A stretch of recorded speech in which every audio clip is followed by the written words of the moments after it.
Today's stuff we're going to be learning is Nedarim Kaf Aleph. We're going to be starting at the beginning of the third chapter of Nedarim, at the bottom of Kaf Amud Bet. Arba'at Nedarim hitiru chachamim. So this is a big topic sentence that we're going to get to over the course of the next few mishnayot.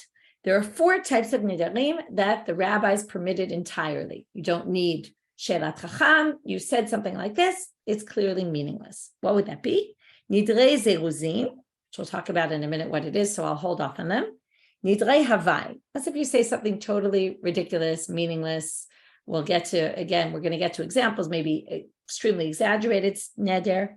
Nidrei shkagot, where you took a neder, let's say I'm going to eat, and then you forgot that you took a neder. So at that point, you went against your neder, but you don't need to undo the neder if you totally forgot about it, or something like that. Again, we'll get into all the details of this as we go on. Nidrei onasim. Let's say you took a vow not to eat, and then, you took a vow to eat, and then let's say you took a vow, I'm going to eat dinner tonight. It was a vow. And then there was absolutely no food around. It was beyond your control, and there was nothing to eat, and there was no way you could have fulfilled the vow, not because of anything you could have done. That's ones. That would be nidrei onasim. So nidrei zeiruzin ketzad. What is this?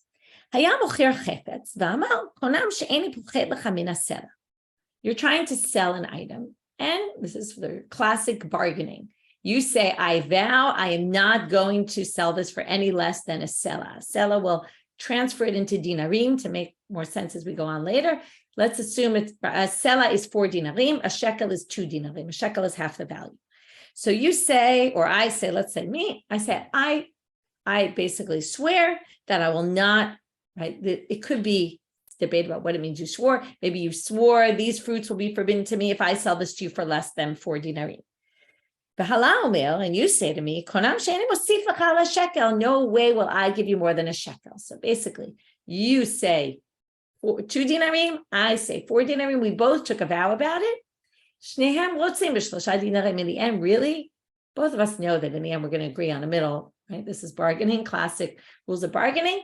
And therefore, my vow is not a valid vow because I never really meant it. So we'll get more into this as we go through the Gemara. So the first thing the Gemara does is first just quotes the first line of the Mishna, even though they don't normally do that, but they did that here, right? Usually we do that when we're in the middle.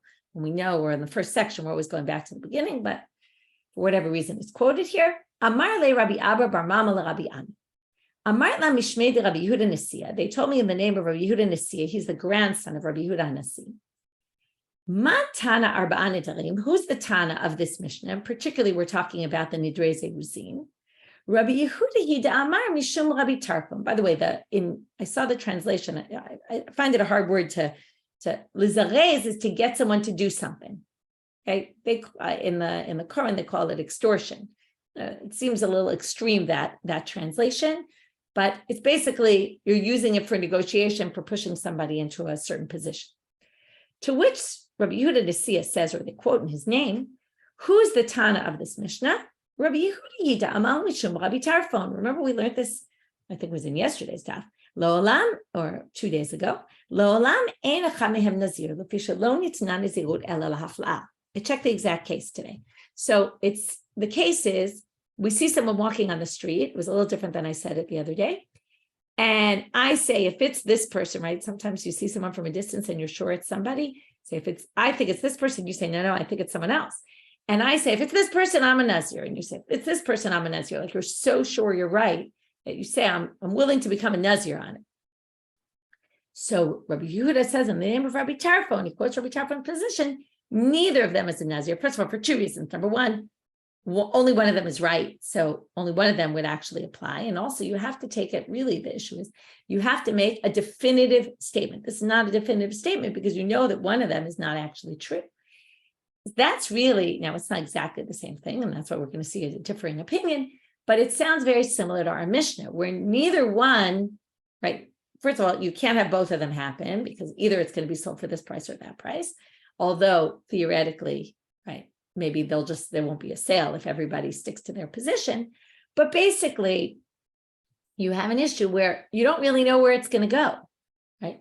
I say, I'm not willing to budge, and you say I'm not willing to budge, but we both really know we're going to budge, and therefore we didn't really make it in a definitive manner. So that's Rabbi Yehuda in the name of Rabbi Tarfon. And then what you also have to say is, we said it was a unique law for nazirut. You would have to say what's true for nazirut applies to nedarim. As you know, we've made a hekesh a few times, right? We've talked about that hekesh that we made at the beginning of the Masechet. Nedarim are like nazirut, and therefore you would have to say that he would hold it also for any vows. Rava Amal, he disagrees with Rabbi Yehuda Nasi and says, Afilu tema Rabbanan. I'm going to explain it also according to the rabbis. Miktane shnehem ratzu.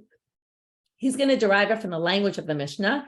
Now, one might argue with his derivation, but what he wants to show is that's not the reason. The real reason is the simple reason, which you would have thought when we learned this Mishnah, I didn't put it into these terms. But before we get to the proof, I'm going to show you the proof in a minute. But the reason why this doesn't work is really, according to everybody, not because you didn't make a definitive statement, but because you simply didn't mean what you said. In order to have a neder apply, the words in the Gemara language, they don't use it here, but it's piv v'libo shavim. What you say with your mouth needs to be what you mean in your heart.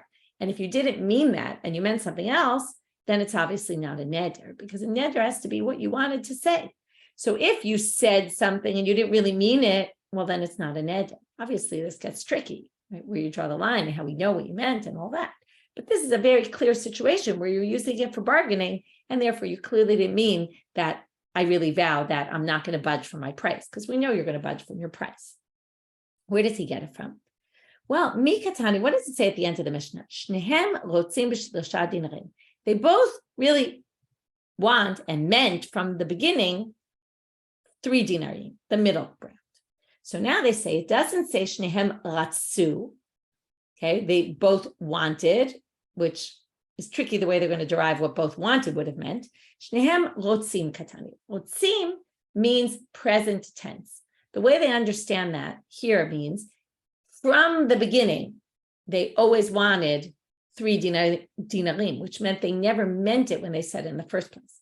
Ratzu would have meant, even though it's past tense, which is why it's a little tricky to understand it this way, Ratzu, the way the Gemara understands it, would have meant that they wanted 4 originally, and then in the end changed their minds and agreed to 3.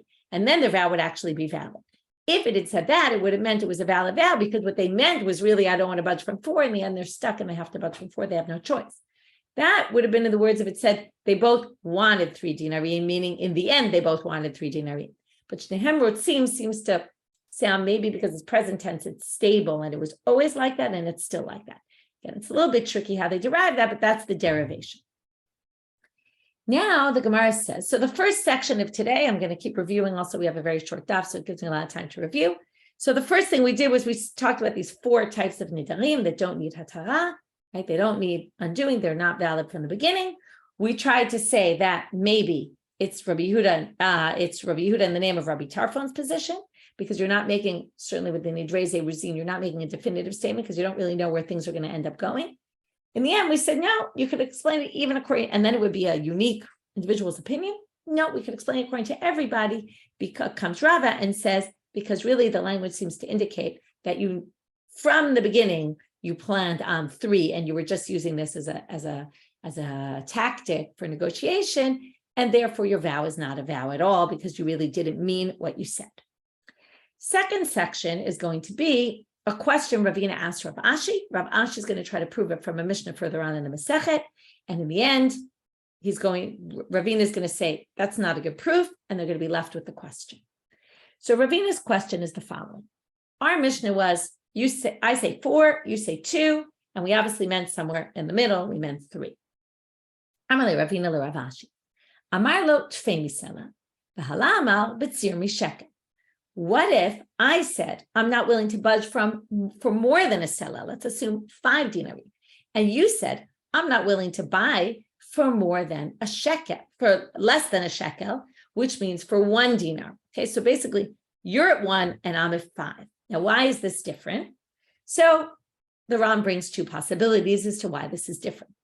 Either because a shekel and a sela are what we would say nowadays for $10 or $20, right? A round number.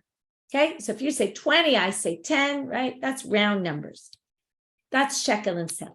But if we start saying more than, less than, which really means, let's say 5 dinarim, 1 dinar, we're already being much more specific. It's like saying, I won't sell for less than $19. And you say, I won't buy for more than $11. That's a weird number, right? Maybe if I'm at such a weird number, maybe I mean exactly that number.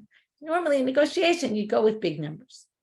So that's one possibility. Is it possible that I really meant it because I was particular, and maybe precise is the right word. I was very precise with my numbers.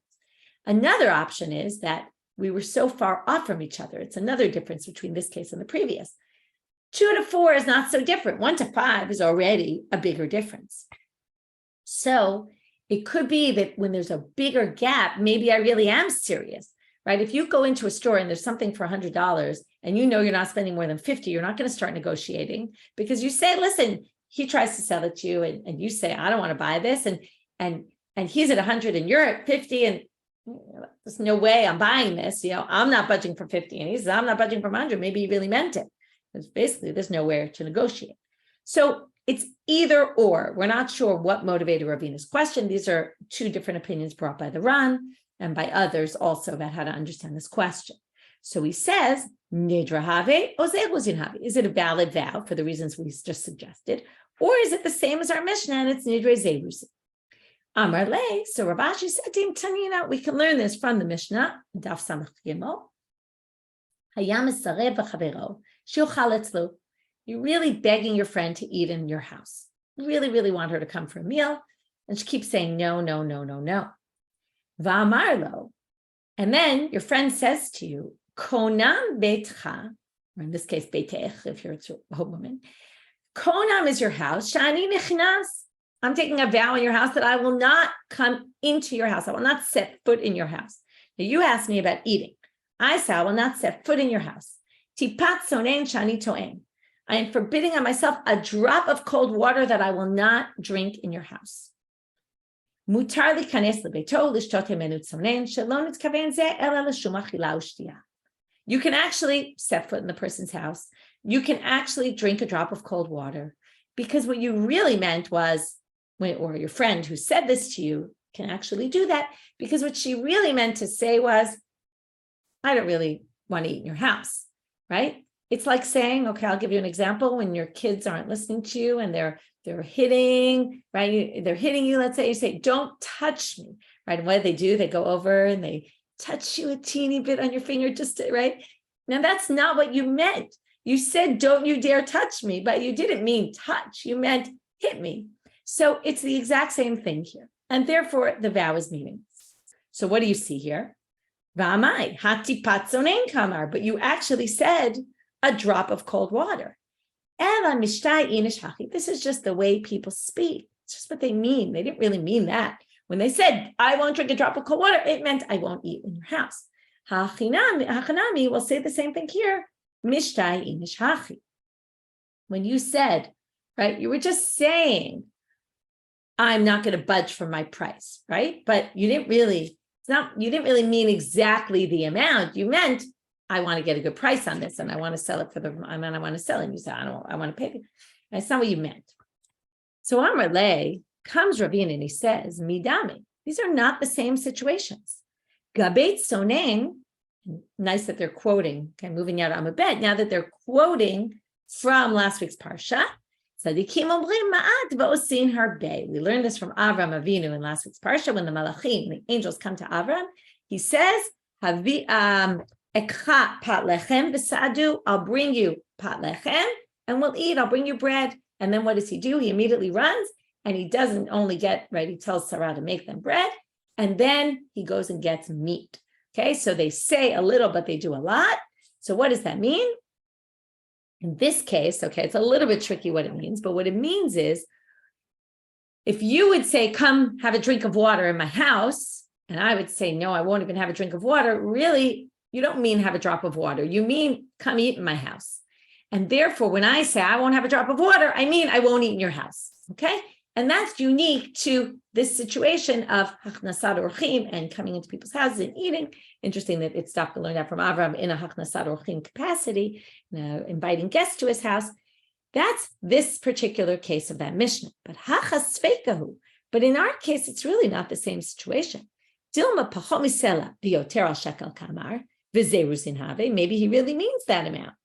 And I'm sorry, maybe it's right. Maybe he really means less than a sela and more than a shekel. And maybe he really means some in between, even though he said more, maybe he really means less. And it's just zeiruzin. He's just using it as bargaining. You start high, right? There's different tactics in negotiation. It's not exactly my field, but we know there's different tactics in negotiation about, are you better off starting with a really high price? Are you better off starting with something more normal? So zeiruzin, dilma dafka kamar b'nidravi, or maybe he really meant it seriously, and it's a neder. Tibai. Again, we still use that same language we've been using in Nedarim instead of teku. Tibai, let it be, right, known down sometime in the future. We don't know. Okay, so again, we started with the 4 Nedarim. We tried to figure out who the Mishna is according to. We had 2 suggestions. Then we had this question about what if it's a little bit more of a disparity between them, or you're more precise with the language. And then the answer is, right, either, by the way, I forgot to mention that when he brings the answer from the Mishnah, it's good we were reviewing. It has 2 elements of it, the same 2 elements as before. Either they're both, first of all, they're both talking with a huge disparity. Drinking a drop of water and eating a whole meal at your house is a huge gap. And maybe that's another reason why they brought this. Or if you go with the other interpretation where they're being precise, right? Here we're being very precise, eating in your house versus a drop of water or setting foot in your house. And maybe they really mean that, right? And that's the debate. And obviously we say you didn't mean it, right? And you really can go eat in the house. It is neder. Or, right, then Ravina basically says this is not comparable because you really meant, right? Because in this case, it's based on Omrim Ma'at V'Osin Arbeh. And that's why you really didn't mean what you said, because we assume this little means a lot. And that's why you can actually set foot in the house. You can't eat in the person's house because your vow was really about eating. It wasn't about the drop of water or the going into the house. But our case, you really still might mean it, right? We're left with both options. Maybe you mean it. Maybe you were just negotiating. Now we're moving on to the third section. Amar Rabbi Yehuda Amar Rav Asi. He's going to quote Rav Asi, which seems to be saying something that makes no sense. So the Gemara is going to then bring a second version of what Rabbi Yehuda said in the name of Rav Asi. Back to the Mishnah. There's 4 types of nedarim. What did we say in the Mishnah? It said, hitiru chachamim. The rabbis permitted these without sheila l'chacham. You don't have to go to a chacham to get these annulled or dissolved. Well, comes Rabbi Yehuda in the name of Rav Asi and says these 4 nedarim need sheila chacham. You have to go to a chacham, and the chacham has to go. You have to go through a process we've learned before, and we'll get back to this later in today's daf. Either charata, regret, say I'm sorry, I was angry at the time, I'm sorry I made the vow, or petach, which basically means the chacham suggests to you when you come and say, I want to undo my vow, they say to you, well, let's think. Had you known that these would be ramifications of what you did, would you have taken the vow? And then you say, no. And then you can undo the neder. If you said, yes, I wouldn't care, then you're in trouble. And there's no way to do it.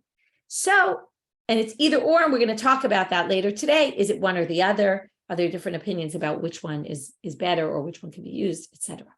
But in the meantime, comes Rav Asi and he says, these 4 nedarim mentioned in the Mishnah need sheila l'chacham.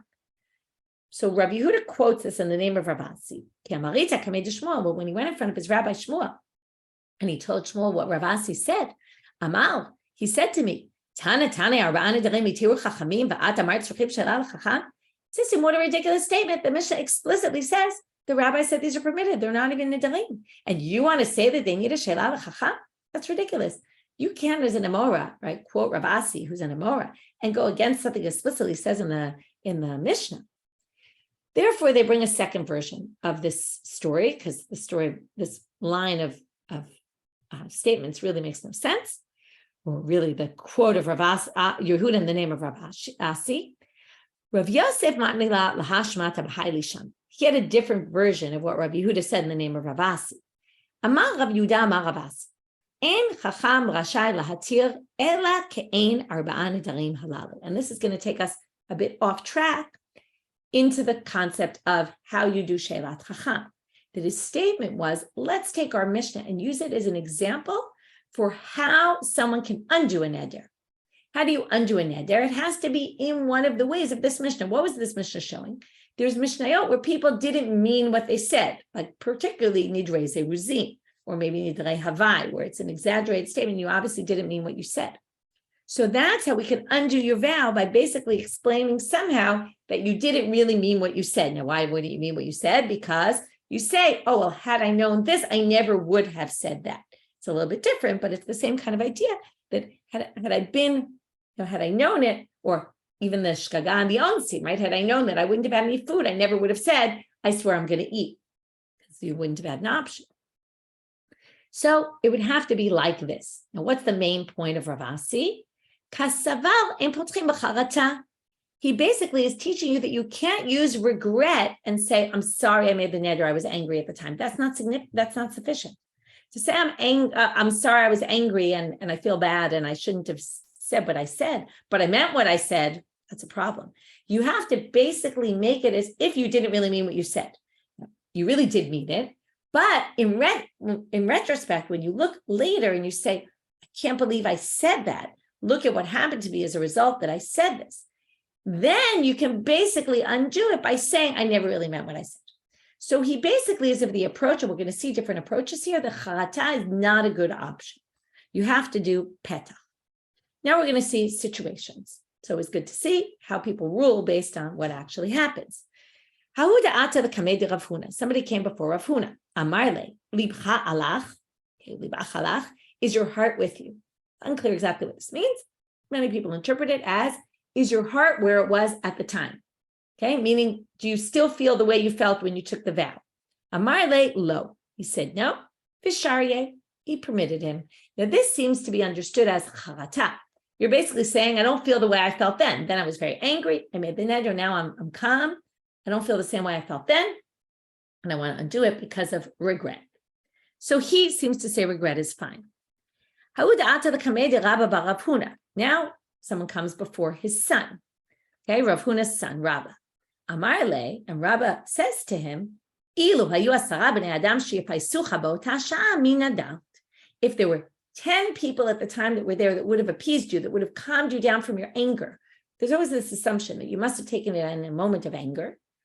And which is why they're always against it, because you should control your anger, right? So why there's this whole approach to go against Nedarim. If there were 10 people there that would have calmed you down, would you have taken the vow? Now, this is a good question. Is this charata?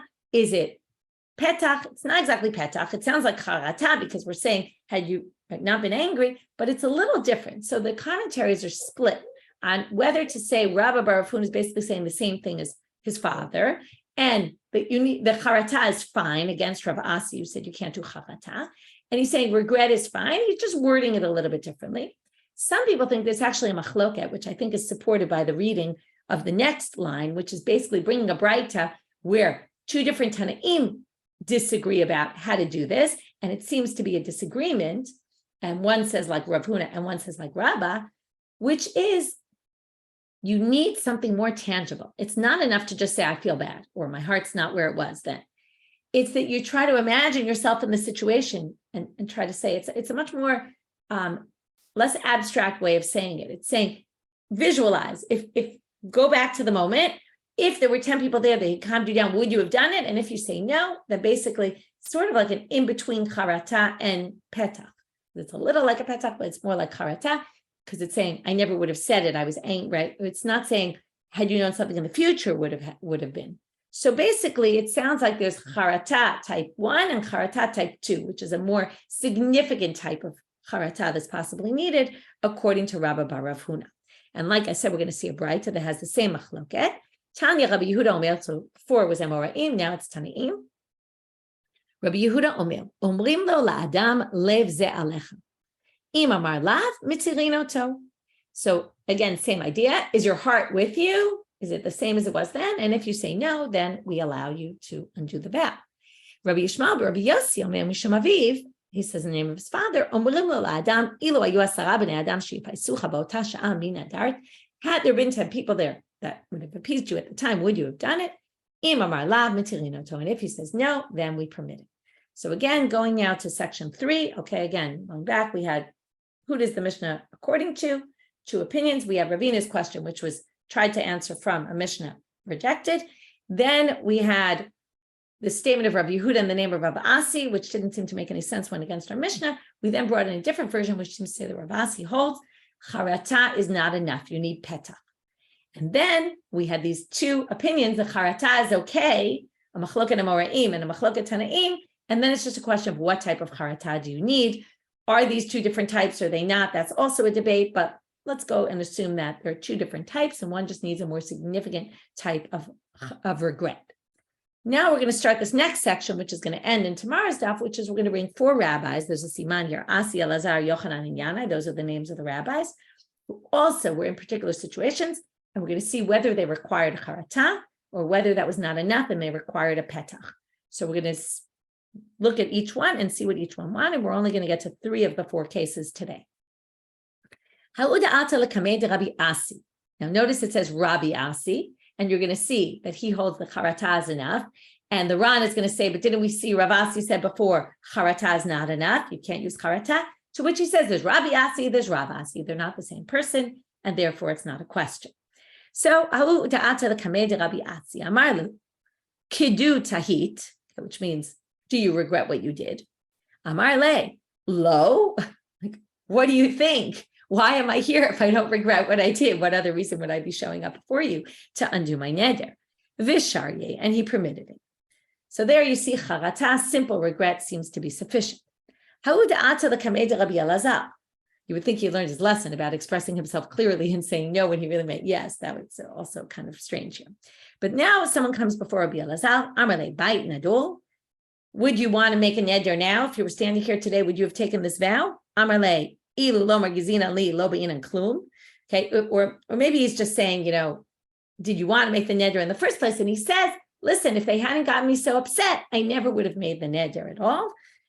It should be as you wish, which means you have no vow on you anymore. So there you see again, regret, because he's going back to the moment and saying, I never would have made it had I not been in that situation.